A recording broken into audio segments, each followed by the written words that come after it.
What's the next instrument that's going to take my mind to parts unknown? Only time will tell.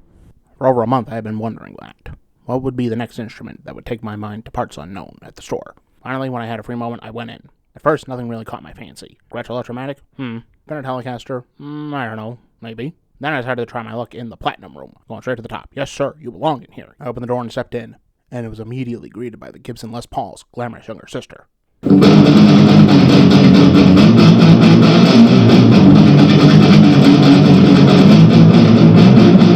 Oh, the Les Paul Custom. What a siren she is. Just play me, said the black one. No, play me instead, I heard from over my shoulder.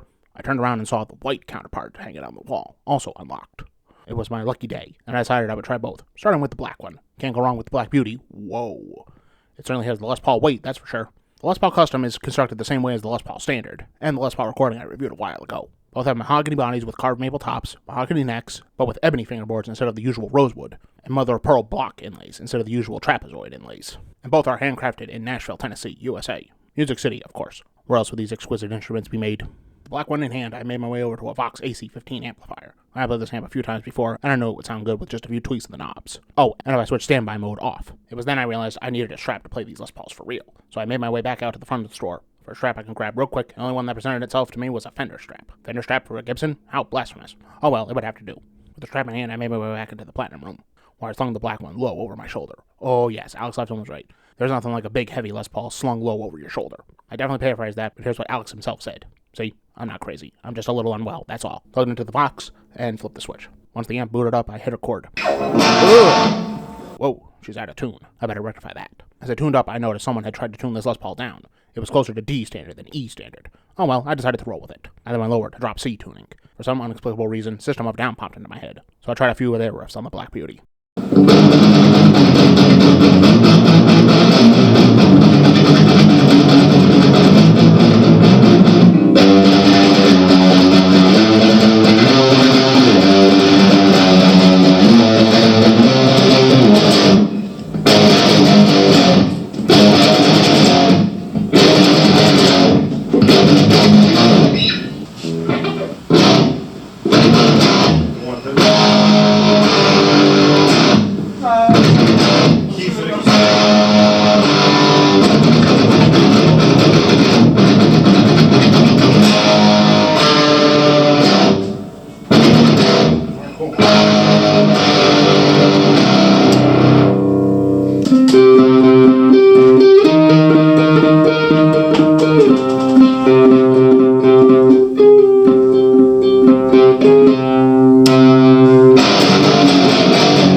Nicely done. Oh, yes, yes, yes.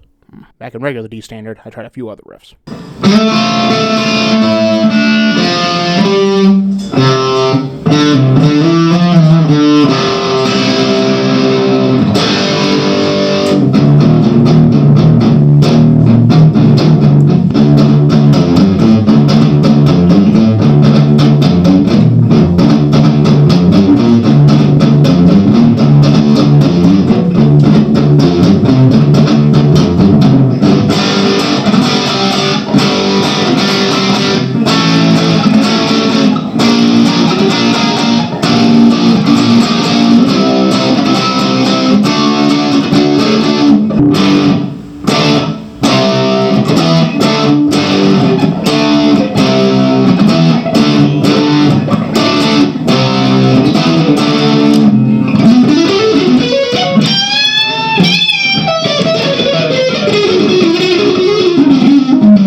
By this point, another character had entered the fray, and my playing was getting his attention. Well done, he said. I said, yes, there's something like a Les Paul Custom slung over your shoulder. Hung down low, at least. He understood, and he agreed.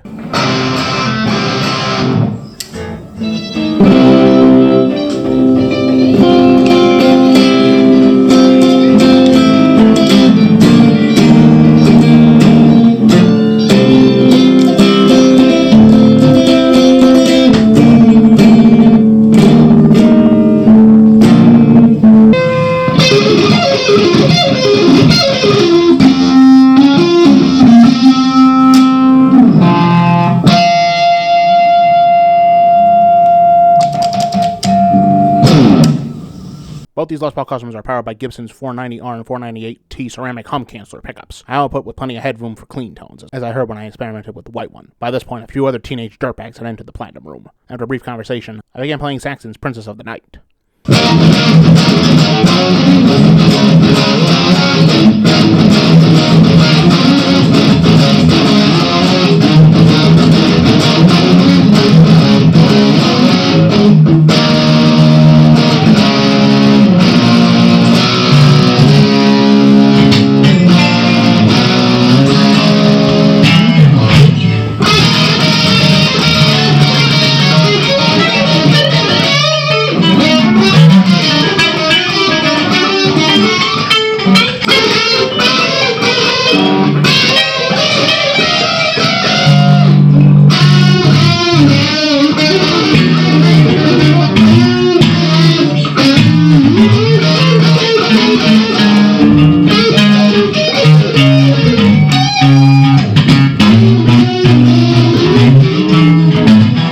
My sloppy playing aside, during the solo, those notes bounced right off the ebony fingerboard without any encumbrances.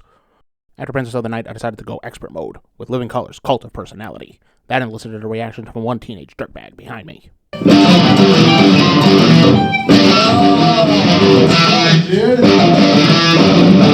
Aha, I found the formula for crowd pleasing.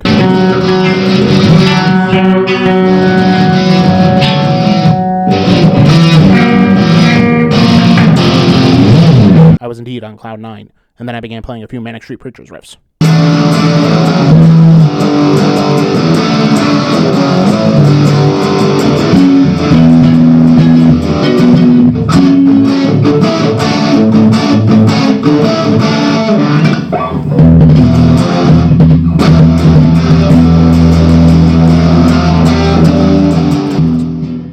But getting back to my original point, there's something about a Les Paul Custom that stands out among other Les Pauls, be it the Standard, the Studio, the Junior, or other models. When Gibson first launched the Les Paul Custom in 1954, it was seen as a higher-end instrument, still bearing Les Paul's name. And that got me wondering, why would Gibson feel the need to triple cast the Les Paul as King, Prince, and Pauper? Why do that? Easy.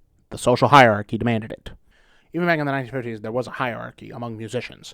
You had the professionals like Les Paul, the semi-professional but still well-knowns like Elvis and Carl Perkins, and the novices. Looking up to all of them, Gibson put out the Les Paul Custom to appeal to the pros, the Les Paul Standards for the established artists, and the Les Paul Junior for beginners. Everyone at every level could play a Gibson no matter what now. Les Paul Junior players would eventually progress to the Standard, and then to the Custom, or perhaps they would find one second hand, and just blaze up the corporate ladder like that.